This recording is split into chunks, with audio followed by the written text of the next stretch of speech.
Olá, seja muito bem-vindo a mais uma edição do programa TDM Entrevista. Esta semana temos connosco uma figura da Igreja Católica Portuguesa, o Padre Vítor Melícias, também uma figura da sociedade portuguesa, e para nós é um prazer tê-lo aqui. Muito obrigado por ter aceito o convite. Dispensa grandes apresentações, é conhecido de toda a comunidade portuguesa de Macau. Está em Macau para participar nas comemorações dos 450 anos da Santa Casa da Misericórdia. O movimento das Misericórdias, como é que está em Portugal?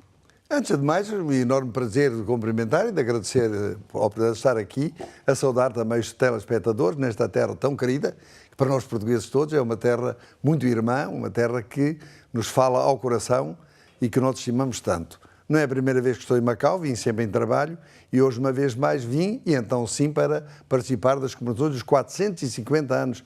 Maravilha, quase 5 séculos desta instituição tão importante, instituição ímpar, que é a Santa Casa da Misericórdia de Macau. As Misericórdias em Portugal, porque há uma vertente italiana que apareceu em Florença em 1244, fundada por São Pedro Mártir, que era dominicano, e depois a vertente, digamos assim, ou a modalidade portuguesa, que foi criada a partir de 15 de agosto de 1498 pela Rainha Dona Leonor, que então era já viúva del rei Dom João II e irmã de Dom Manuel. Nessa fundação, as Misericórdias tiveram a ideia do universalismo, surgiram logo para apoiar a todos e estar disponíveis para socorrer todos, independentemente das suas crenças, da sua cultura, desde que fosse uma pessoa em sofrimento, era considerado um irmão. Aliás, é curioso que até aqui em Macau, quando já em 1570, por aí, portanto há 450 anos, foi criado o Hospital da Misericórdia. No regulamento, o então fundador, o bispo Melchior Carneiro, fez escrever, ordenou que estivesse aberto aos cristãos e aos não cristãos. Aquilo que no tempo se dizia os infiéis ou os pagãos, expressamente os cristãos não cristãos. Ora bem, este movimento, a partir de Portugal, começou pelo norte da África, logo a seguir São Tomé, que ainda existe, aliás, neste congresso internacional que acompanhou a comemoração dos 450 anos, teve aqui o provedor, o representante de São Tomé. E também no exterior, além do Brasil e de outras terras onde Portugal andou, Timor-Leste também esteve aqui representada pelo seu provedor, Angola, Moçambique, também desde há 450 anos, a partir do compromisso, modelo, poderia dizer quase pai de todos os outros compromissos espalhados pelo mundo, hoje dito o mundo da lusofonia, a alma solidária, fraternista, universalista, com que a Dona Leonor e os portugueses trouxeram através dos mares, nas naus e nas caravelas, esta genialidade de tratar como o irmão todo e qualquer ser, todo e qualquer que esteja em sofrimento, realmente levou-nos a que o movimento das Misericórdias fosse, em todos os tempos, um movimento forte. E em hoje, Portugal, esses valores continuam a fazer sentido? Exatamente. Hoje, em Portugal, as Misericórdias que tiveram também, como tudo na história, os seus altos e baixos, não é? A história tem clivagens, tem momentos mais difíceis. As Misericórdias tiveram também alguns momentos de alguma dificuldade, quando foi do liberalismo, depois na Primeira República, uma certa, digamos assim, secularização da vida das Misericórdias. Hoje, designadamente a partir do 25 de Abril, quando, por um lado, foram nacionalizados os hospitais e obrigou as Misericórdias a mudarem de atividade, a adaptar-se, praticando hoje, embora já de novo na saúde, mas praticando sobretudo atividades na área de apoio às crianças, aos jovens, aos idosos, aos doentes, aos sem-abrigo, portanto uma ação diversificada, porque na própria origem, quando eles se comprometeram, aqueles primeiros 100 fundadores com a Rainha Dona Leonor, através de um compromisso que estabeleceram entre eles, comprometeram a praticar todas as obras de misericórdia, entende-se as 7 corporais e as 7 espirituais, e as Misericórdias, consoante as circunstâncias de necessidade de cada sítio e de cada lugar, praticavam ou davam prioridade a esta ou aquela obra de misericórdia. Assim, no seguimento da nacionalização dos hospitais, em Portugal, depois do 25 de Abril, as Misericórdias tiveram de se adaptar, como sempre fizeram através da história. É, aliás, uma das marcas da perenidade, digamos assim, da sustentabilidade, da permanência da Misericórdia através da história, nos diversos regimes, nos diversos momentos, é exatamente esta capacidade de se adaptar. E eu diria que, em função da capacidade de adaptabilidade, as Misericórdias hoje são, de novo, uma instituição muito forte. São mais ou menos 450 também, as misericórdias, e estão espalhadas por todo o país, vivem congregadas numa união das misericórdias portuguesas, também ela mesma integrada numa confederação internacional. Acha que este movimento constitui hoje uma boa resposta às lacunas do Estado? Terá um bom complemento. Eu nem diria propriamente lacunas do Estado, porque as necessidades da humanidade e hoje até da natureza, que é a nossa irmã também, aliás, o Papa Francisco, com muita felicidade, já o Papa Francisco decretou, promulgou, se quiserem, proclamou mais uma obra de misericórdia, além das 14, 7 corporais e 7 espirituais, uma 15ª obra de misericórdia, cuidar da casa comum. E esta necessidade tão variada nunca é suficientemente coberta ou não encontra resposta suficiente nem do Estado, nem da sociedade civil, nem destas instituições ou daquelas. E, portanto, o que tem que haver é uma complementaridade na diversidade das capacidades e das vontades para que se encontrem as diversas soluções. E por isso eu diria, mesmo hoje, o Estado, sobretudo depois que se generalizou a chamada segurança social e a obrigação social do Estado, encontra nestas instituições, designadamente nas mutualidades, nas misericórdias e instituições similares, um bom complemento. E do ponto de vista financeiro, estão preparadas para estes desafios?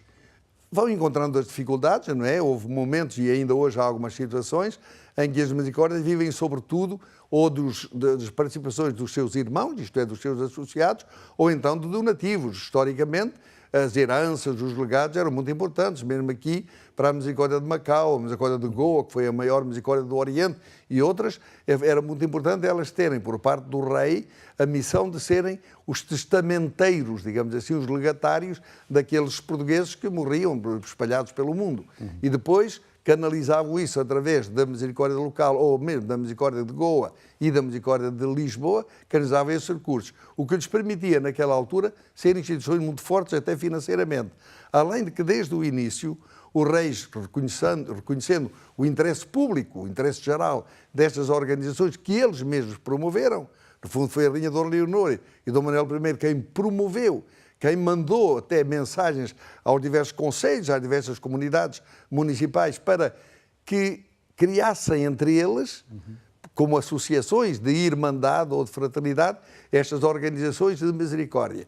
E, portanto, sentindo este interesse geral, os reis davam-lhes privilégios, davam-lhes facilidades, o imposto do sal, os certos impostos de ponta de passagem, era atribuído à misericórdia, porque fazendo estava a servir os pobres, estava a socorrer os pobres. Fazendo uma transferência de riqueza de um setor para o outro. Portanto, entretanto, com os vários ciclos que a história vai conhecendo, algumas misericórdias tiveram dificuldades, mesmo na expansão portuguesa, digamos assim, algumas acabaram por se apagar por falta de capacidade financeira. Hoje, de novo, até aí há um renascimento. Timor-Leste é uma misericórdia criada há muito pouco tempo. Em Angola, além de se recuperar Luanda, que está recuperada, Manong surgiu também. Tem surgido, até dentro de Portugal, algumas misericórdias que, entretanto, se tinham extinguido, estão a renascer, estão a renovar e a reencontrar essa capacidade. Porquê?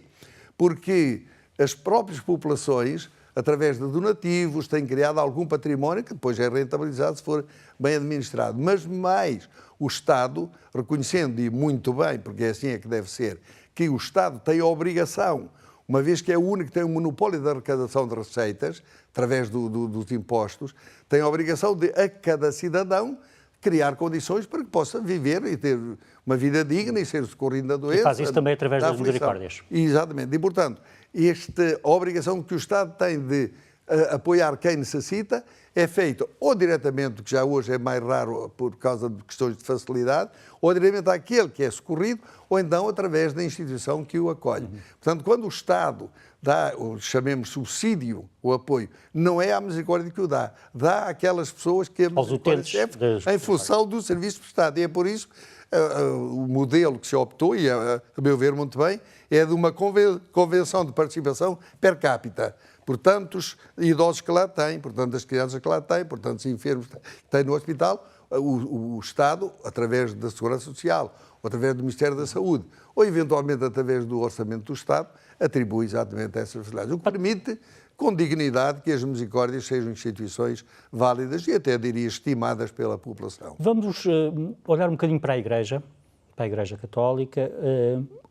O Papa Francisco vai romper com algumas situações e eu gostava de começar por falar da questão da posição da Igreja relativamente a abusos que terão ocorrido por parte de sacerdotes e bispos junto de pessoas carenciadas, menores. Como é que viu a posição do Papa Francisco? Diz muito bem, antes de mais, o Papa Francisco, de facto, veio renovar coisas. O Papa Francisco é uma bênção para o nosso tempo. Infelizmente, nem sempre é compreendido, porque ele veio trazer nova vitalidade ao Concílio Vaticano II, no qual, isso já vai para 60 anos, no qual se fez uma opção muito clara. O modelo de igreja que estava a ser seguida, a presença da igreja na vida temporal, na vida social, não correspondia às necessidades do tempo. E então houve uma enorme abertura, digamos assim, aquilo que na altura chamavam meter-se em tempo, não é? Ora bem, a Igreja, ao pôr-se no seu tempo, fez a opção de dizer assim, não, o modelo de Igreja não pode ser mais um modelo de sociedade à maneira antiga, como se fosse um Estado, uma Igreja hierarcológica, em que há uma grande hierarquia, os fiéis obedecem aos clérigos, os clérigos aos bispos, e em que há estamentos até, a classe dos clérigos, a classe dos leigos. Não, fez uma opção mais por uma Igreja de comunhão, todos têm os mesmos deveres, todos temos o mesmo batismo, e portanto, passa a expressão, o mesmo sacerdócio batismal. Claro que depois os ministros ou os clérigos chamados, além do sacerdócio batismal que conservam, têm um sacerdócio de funcionamento ministerial. Ora bem, o Papa Francisco, quando vem trazer de novo esta mensagem, encontra um mundo cheio de contradições, encontra um mundo em que cada vez mais cresce o individualismo, um mundo em que a indiferença perante o sofrimento alheio está globalizada, ele mesmo fala da globalização da indiferença. Ele vem encontrar um mundo marcado sobretudo pela falta de moral, pela falta de valores. E, portanto, vem encontrar também este problema gravíssimo, que já vinha de trás, não é? Que ao tempo, designadamente, do Papa Bento XVI, já vinha a ser mexido com tomadas de posição firmes. O Papa Francisco, como é próprio do homem extraordinário que ele é, um homem de misericórdia, um homem de bondade, mas muito firme nas suas convicções, humilde, digamos assim, na maneira de as apresentar, mas eficaz, o Papa Francisco veio dar uma enorme força a que se faça prevenção rigorosíssima e que se faça mesmo punição. Pensa que os sacerdotes devem estar acima da lei? Da lei civil, da lei criminal de cada Estado? Não penso de maneira absolutamente nenhuma. Penso que, enquanto cidadãos, os sacerdotes são exatamente iguais a quaisquer outros cidadãos. É certo que, por tradição até histórica, por um lado os militares e por outro lado os clérigos, ou seja, a Igreja, tinham os seus próprios direitos, o direito canónico, o direito militar, os seus próprios tribunais, o tribunal militar, o tribunal canónico, para julgar, incluindo os crimes ou as faltas e aplicar as sanções que fossem devidas a isso. Hoje, felizmente, ainda existem esses tribunais, mas felizmente há da parte da Igreja, e espero que também da parte dos militares, este reconhecimento de que militares, sacerdotes e outros não deixam de ser cidadãos, têm a obrigação de cumprir os mesmos deveres e de gozar dos mesmos direitos.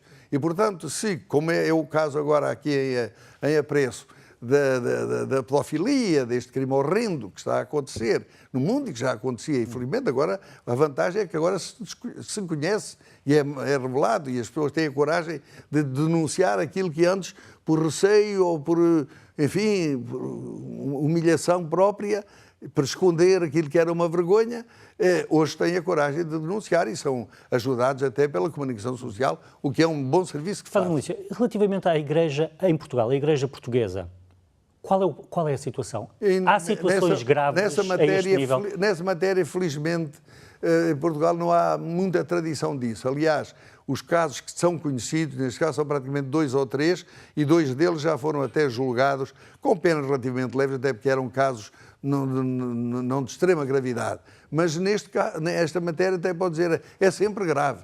Pode haver gravidade mais extrema ou menos extrema. Portanto, 2 casos que efetivamente foram, e logo a Igreja, logo no momento em que se tomou conhecimento, através dos pedidos dos bispos, desde logo se puseram totalmente à disposição da Justiça Civil para dar a sua máxima colaboração, o que foi efetivamente dado. E hoje a Igreja Portuguesa, ainda recentemente, uma semana ou 2, pela Conferência Episcopal, reforçou a tomada de posição de fidelidade às orientações do Papa Francisco e às orientações de Roma, as quais são de grande severidade, procurando, por um lado, prevenir, fazendo formação, acautelando quem é admitido por vocação, formando-os na exigência desta matéria e, por outro lado, punindo ou denunciando, pelo menos, aquilo que são situações irregulares. Julgo que a Igreja Portuguesa não tem motivos, digamos assim, de viver um grande alarido e mesmo os fiéis, do modo geral, até também seguramente com alguma compreensão da comunicação social, os fiéis em geral não têm isto como um problema primeiro da Igreja.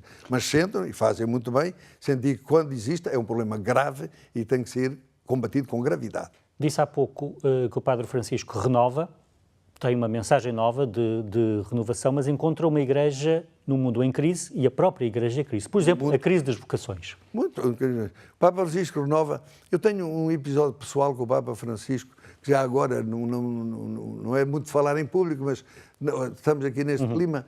A última vez que estive com o Papa Francisco, nós íamos em um grupo de franciscanos em fila, e ele depois saudava cada um, e normalmente ele tem o bom hábito de pegar assim nas mãos das pessoas e tal, e vai falando e tal. E quando eu estive com ele, nesta última vez, eu disse o que tinha a dizer, depois às tantas disse: Santidade, quero-lhe agradecer por ter optado por uma moral de misericórdia e não de leis e de cânones. Ele largou-me as mãos, pegou-me aqui nos braços e disse 4 vezes: sim, sim, sim, sim, sim, sim. É um homem que efetivamente se determina e é inovador em propor esta moral, estes critérios, estes objetivos de misericórdia, de bondade, de tolerância entre as religiões. Ainda agora, recentemente, no Dubai, se fez uma declaração lindíssima de abertura entre todas as religiões. Já o Papa Bento XVI, quando foi a Lisboa, falou da verdade das outras religiões. Mas agora o Papa Francisco até vai mais longe. Diz: a coexistência, a convivência, o diálogo interreligioso entre as várias crenças é extremamente positivo. É claro que há muita gente que não entende que este pluralismo é quase que herético, digamos assim, porque antigamente era assim. E daí estar neste momento a haver até algumas reações nas redes sociais contra o Papa. Mas eu julgo que o Papa, além de ser muito seguro, é uma benção de Deus, é um abençoado, e que essas dificuldades de oposições serão efetivamente... E acha que esta mensagem nova pode despoltar uma nova onda de vocações, porque de facto é um dos problemas que a Igreja atualmente tem? Sim, eu julgo que o problema das vocações em Portugal não vem propriamente destes problemas da pedofilia, não vem propriamente daí. Vem seguramente algo da parte do celibato, que, a meu ver, é uma disciplina que já devia ter terminado há muito como uma obrigação universal. Este é o celibato obrigatório e não opcional, que era o que devia ser. Surgiu pela primeira vez ali num sino do concílio, pelo ano 300 em Sevilha, mas a partir do concílio de Trento, já no século XVI, alargou-se, universalizou-se a toda a Igreja. Foi, aliás, aí que aconteceu aquele episódio muito conhecido do delegado português, que era o Frei Bartolomeu dos Mártires, arcebispo de Braga, quando se ia promulgar essa obrigação universal de celibato, disse aquela expressão que ficou na linguagem corrente do saltem barrosanos, quer dizer, pelo menos os do Barroso não. Deixem-me de fora, pelo menos os padres do Barroso vivem lá sozinhos, coitadinhos, como é que eles vão fazer? Portanto, acha que é uma obrigação que devia cessar imediatamente? Sim, eu penso que já devia. Obviamente, respeito quem tiver a opinião contrária, mas, a meu ver, até por experiência de vida de igreja que tenho, são muitos anos que estou ao serviço desta causa, que amo e que desejo servir da melhor maneira, julgo que era positivo para a mesma igreja, para a zona da igreja, que o celibato passasse a ser muito apreciado quando é escolhido. Portanto, ser opcional, deixar de ser uma coisa obrigatória. Mas as vocações, que é o tema que introduziu muito bem, resultam de muitos outros fatores. Um deles é a alteração demográfica da população, a alteração da natalidade. Hoje, sobretudo na Europa ou num país que tem uma vida como é a Europa, normalmente uma família que antes tinha 7, 2, 9, olha, é o caso do meu pai e a minha mãe, éramos 9 irmãos. Ir 1 ou 2 para o seminário, até porque naquela altura não era muito fácil encontrar meios para ir estudar nas escolas públicas, era o caminho normal. Hoje, quem tem um filho só, ou não, como é que manda para o seminário? Não pode mandar. E, portanto, o que está a acontecer é que as vocações que aparecem são normalmente vocações adultas e nem sempre com a mesma intensidade, podem até ter mais qualidade, mas não têm a mesma intensidade que tinha. Portanto, também isto é cíclico na história. E o papel da mulher? O papel da mulher é um papel extremamente importante. Aliás, também o próprio Papa Francisco tem puxado pela dignificação da mulher. Não se entende mais que a mulher e o homem não sejam seres perfeitamente iguais, em igualdade de oportunidades, nas diferenças que são próprias, mas na igualdade plena e absoluta. Porque as mulheres podem, e bem, já deviam ter feito isso há muito tempo, ser bombeiras, ser polícias, conduzir um autocarro, ser presidentes ou diretores ou ministros sagrados noutras igrejas cristãs, onde são bispas e onde são... Porque é que na Igreja Católica onde tem um papel absolutamente secundário à maneira do século I, quando o São Paulo era a mentalidade daquela época, dizia as mulheres devem os seus homens, na Igreja tenham quietas e caladas. Isso era num século com uma mentalidade. Hoje devemos criar condições para que tenham exata e absoluta igualdade de oportunidades, de direitos e deveres. E isso o Papa Francisco, de facto, tem feito bastante força. Inclusive, eu julgo que é a primeira vez na história que se cria uma comissão de estudiosos para estudar a eventual ordenação como diáconos permanentes, da mulher. Oxalá que isso fosse também um passo para que pudesse haver a possibilidade de um acesso ao próprio presbiterado, digamos assim, ao sacerdócio. É claro que houve uma altura em que o Papa João Paulo II, hoje São João Paulo, decretou o fim da discussão. Se não se discute mais esse assunto, é um assunto resolvido e está a ser. Mas o assunto tem vindo, felizmente, a meu ver, a ser reaberto, embora deve ser feito também com um certo cuidado e com respeito pelas suscetibilidades diferentes. Contribuía para aproximar mais a Igreja. Para mim, pessoalmente, eu estou convencido que contribuía para um melhoramento da Igreja, para mais verdade, para mais igualdade dentro da Igreja e até para, mais acesso a vocações e outras coisas, outros ministérios. Mas, obviamente, que respeito as orientações que venham da Igreja oficial, não necessariamente daqueles que, mesmo usando mitra, têm ideias tão conservadoras que eu não possa seguir. Quero falar agora consigo sobre as migrações e sobre a vaga de migrantes do Médio Oriente e da África que diariamente chega à Europa. Isso todos nós temos Estas pessoas, como é que elas devem ser acolhidas e integradas? Este é hoje um problema dos mais graves, que sobretudo o Ocidente, para não dizer a Europa, mas o Ocidente tem. Os Estados Unidos também têm todo aquele problema das fronteiras do México, mas na Europa há de facto uma enorme apetência das pessoas que não têm condições económicas de trabalho, ou mesmo até de liberdade religiosa, de liberdade política, das suas terras, de imigrarem, de fugirem à procura, como sempre foi natural ao ser humano. É um dos direitos humanos fundamentais, que estão até na Declaração Universal dos Direitos do Homem, ou dos Direitos Humanos, haver a possibilidade de deslocação, de mobilizarmos, irmos à procura de melhores condições de vida. E, portanto, este fenómeno migratório, também na história, incluindo Portugal, sobretudo no século passado, já desde sempre, iam para o Brasil, iam para a Argentina, mas no século passado, a partir dos anos 50 e tal, 60, houve uma enorme hemorragia da população, porque não tinha condições de vivência em Portugal, e foram para a França, para a Alemanha, para a Bélgica, para o Luxemburgo, onde se criaram, aliás, comissões... Já tem família no Luxemburgo, padre? Exatamente, a minha família, hoje a maior parte está no Luxemburgo, onde se criaram comunidades muito valiosas e bem integradas nessas sociedades. Da mesma maneira hoje, em relação a esta grande avalanche, nós não podemos tomar atitudes de oposição sistemática. É uma desumanização nós não entendermos que aquilo são seres humanos como nós e que vêm à procura da felicidade. É claro que por vezes há pessoas que dizem isto é um estratagema para virem os terroristas, não sei o quê, infiltrados. É claro que tem que haver condições de segurança, tem que haver cuidados, mas não pode haver criar barreiras. A Europa não pode fechar-se sobre si mesma num ciclo de muros já antepassado, à maneira passada, em que havia os castelos, cada cidade, fechados uns sobre os outros. Não, o mundo tem que ser cada vez mais o mundo de todos, é uma aldeia global. Tem que haver-se criar condições para que cada cidadão, onde quer que viva, possa sentir-se um cidadão do mundo, um cidadão desta aldeia global. Por isso, há que fazer um grande esforço. As Nações Unidas estão a tentar fazer, a Europa tem que fazer mais do que aquilo que já faz, e já faz alguma coisa, para que não haja fenómenos como a Hungria neste momento, ou como alguns dos países de leste, designadamente a Polónia.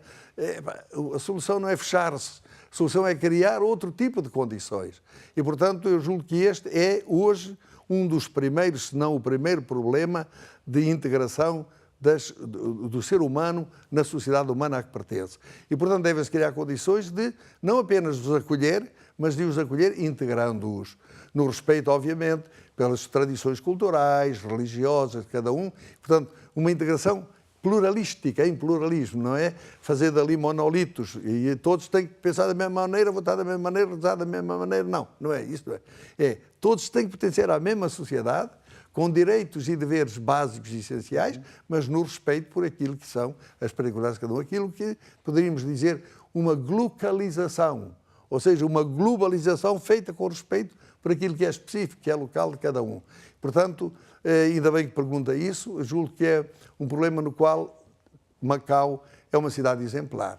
Macau é uma terra exemplar que, através dos séculos, exatamente, soube sempre acolher, não se fechou sobre si mesma de canhões apontados a que não viessem outras gentes, que vieram desde os portugueses que viraram primeiros a todos os outros, e hoje, felizmente, continua a ser Macau, e isso dá uma grande alegria estar aqui hoje, um centro, um lugar de encontro de povos, de culturas, de crenças, um encontro de humanidade. Macau é o que eu gostaria de dizer, a cidade do futuro neste aspecto. Padre Vítor Melícias, o nosso tempo está praticamente esgotado e havia muitos temas que eu gostava de falar consigo, mas teríamos que estar aqui a noite toda. Eu gostava. Mas não é tal possível. Há uma figura portuguesa que ocupa o mais alto lugar das Nações Unidas, o secretário-geral António Guterres. É uma figura que é próxima de si. Acha que ele está a fazer um bom trabalho nas Nações Unidas? É uma figura que é muito próxima de mim, porque eu acompanhei desde estudante, criámos um grupo, eu era já padre, estudante em Direito, ele estava no técnico, e criámos ali um grupo de jovens católicos, normalmente de grande nível intelectual, estava o Marcelo Rebelo de Sousa, estava ele, estava o Diogo Lucena, um grande grupo, ficou conhecido como Grupo da Luz, e portanto acompanhei sempre depois na sua vida, presidia os 2 matrimónios que ele teve, o funeral da primeira mulher, batizei os filhos, é um da casa, digamos, ainda continuamos a ser, efetivamente, muitos amigos, e eu tenho por ele não só amizade, mas uma enorme admiração. Considero um homem verdadeiramente talentoso e um homem que põe os seus talentos ao serviço dos outros e não em seu próprio serviço. Eu julgo que ele, nas Nações Unidas também, quando se candidatou, foi com este mesmo sentido, de ir tentar fazer serviço útil à humanidade. As condições atuais são muito difíceis, como todos sabemos, seguramente condições políticas, mas apesar de tudo, parece-me que está a fazer um bom trabalho.